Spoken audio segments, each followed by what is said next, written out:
As a kid growing up in the 80s, I had one car poster on my wall, which was a Ferrari Testarossa. Today we're going to have a close look at this example, which is a rare sight to see in Australia.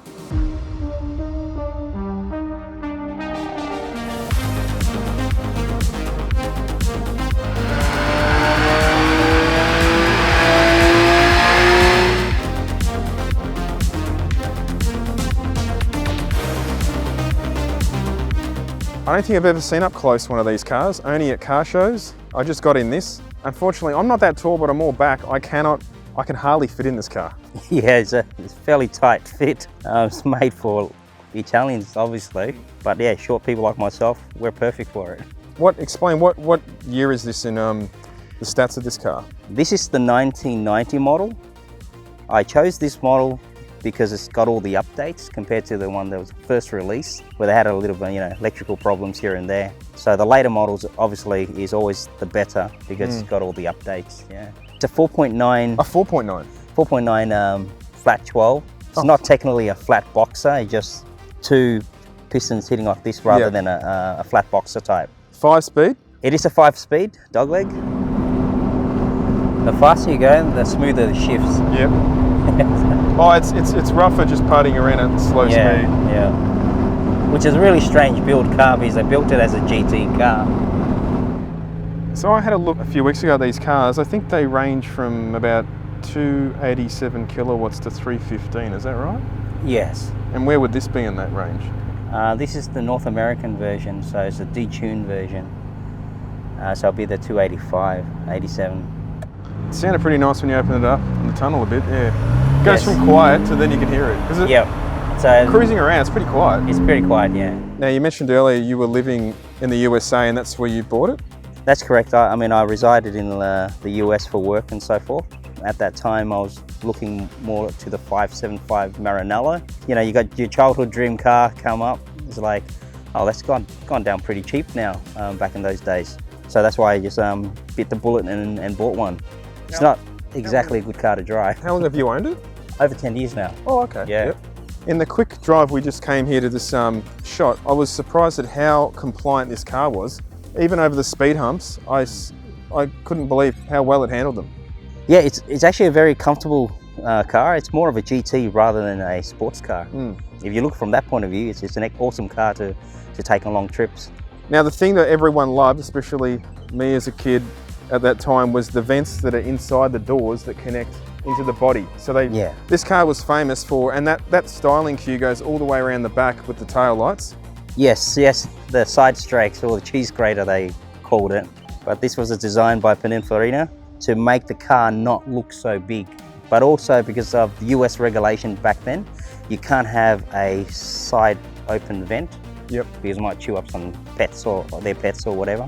I guess up to today, still one of the most well-known Ferrari ever produced. At the time too, I think because of the styling, it was that next era of it looked a lot more modern than the previous versions, because the whole front bumper is very squared off.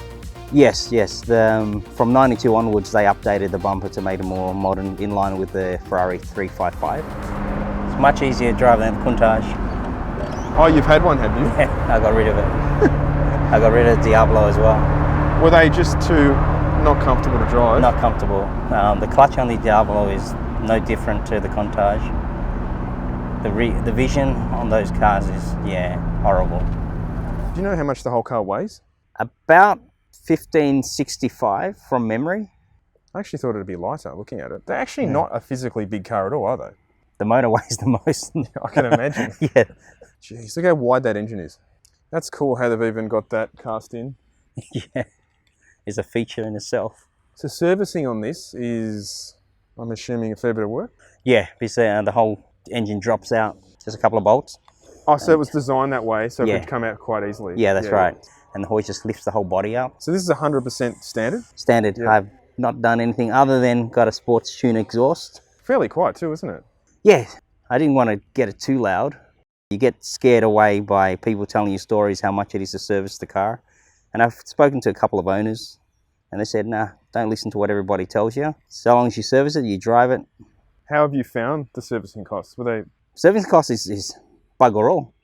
Wait, so none of these nightmare stories that Nah. If you drive your car well, and you service it regularly. You service it regularly every year, change your oils, like I do with all my other cars.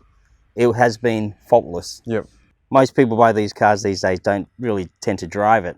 It drives very well. Like, it rides so well, the suspension. Yeah, I think I got in it thinking, oh, this will just be harsh because It's still all original. No suspension component has been changed. All I've done was refurbished the entire car last year before I brought it here. Because the labour over there is much cheaper than in Australia. Oh, yes. What a surprise. And the exchange rate during COVID was the best. How did you find the process of bringing it in here as a private import? If it's a private import, it's very straightforward. Show them your documentation that you had the car. You were saying earlier off camera, I think there's probably only 10 of these in the country? From memory, yes. Yep. But I know that definitely there's only 3 black ones. You must get some serious looks in this. I did. I did. Before I was coming here, I got held up at the petrol station for about 20 minutes chatting to an old bloke. We were getting a lot of looks on the freeway. I think everyone was slowing down for a look. Yeah, I tend to get that, so I don't really take it out that much. Looking at the rear end of this car gives me one memory, playing Sega Outrun at the arcades. It was just the back of the car. It was red though, wasn't it? Red. You know, all that game did was just go left and right, but that's what that reminds me of. But you're a fan of all makes. You mentioned you've got a few all M3s. Makes, yeah. There's no particular one that I really like, but in terms of driving, my favourite has always been the E46 M3. Oh, okay. Yep. So I've got 4 of them. That was still the 6-cylinder, is that right? Yeah, straight 6. Yep. Yeah. That was the last of that shape before they went to the V8. Yeah. And then they had that CSL version, is that right? Yeah, in the E46 mile range, yeah. So that's my all-time favourite to drive cars. Yeah. This would be, living your dreams, your childhood dream. So mechanical, it's cool as. Switchboard. That's your cigarette lighter. Cigarette lighter, yeah. What's this one? That's your the vents. I was even looking up how to pronounce it. Testarossa. I was trying to say Testarossa, and it was Ferrari. I'm doing these terrible Italian impersonations. So we are actually on the way to the dyno. We're going to put the Testarossa on the dyno and just give it a bit of a health check and see how it's running. And it's going to find out how much horsepower still remains after 30 years. So we're almost at Baz's dyno, and if you're not careful, you better watch out. He'll end up 4G swapping the car.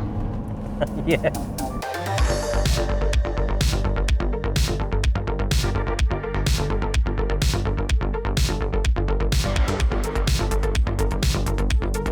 We're down at Springy Motors. Tony wanted to give the car a run up on the dyno just to see how it's performing, because recently it had an engine out service, and just to see, I guess, how many kilowatts it's making.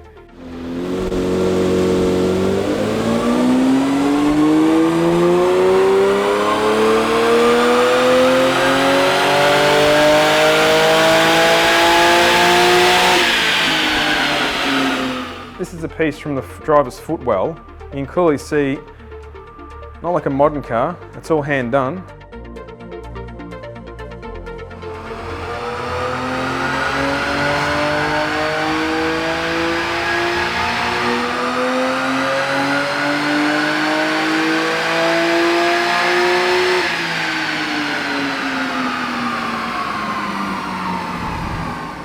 Well, lastly, thanks Tony for giving us a look at this car. Finally got to get it right in a Testarossa. I thought that would never happen. Pretty rare sight on the road. We had quite a lot of people doing double takes today. Yes, we did, yeah. It's a common occurrence when you drive it, I guess. Yeah, it does. It does happen. I'm glad you got it out, and you said you were going to put it away for a while. Yeah, I'm going to put it away for a bit because you've got too many cars, so you got to move them around. Yeah. Pretty serious problem there. Yeah. So what are you going to drive now? I got my M3 that I daily. Yeah, but it's going to go away for a bit, and then hopefully we'll put on permit plates. So do you reckon, will this be back on the road this summer? Yes, that's the plan, yeah. By December, I'll have it fully registered and get it out there, yeah. But for now, no. Well, thanks for taking part in a full boost feature. No, it's been a pleasure. Thank you very much, Jordy. Well, yeah, anytime you want to ride, give us a call. Don't forget to order your track merchandise. We've got an awesome new 25 years of full boost. Yes, that's right, 25 years we've been doing this. Old school boost gauge. We've got these in t-shirts and hoodies, so get on it at shop.fullboost.com.au.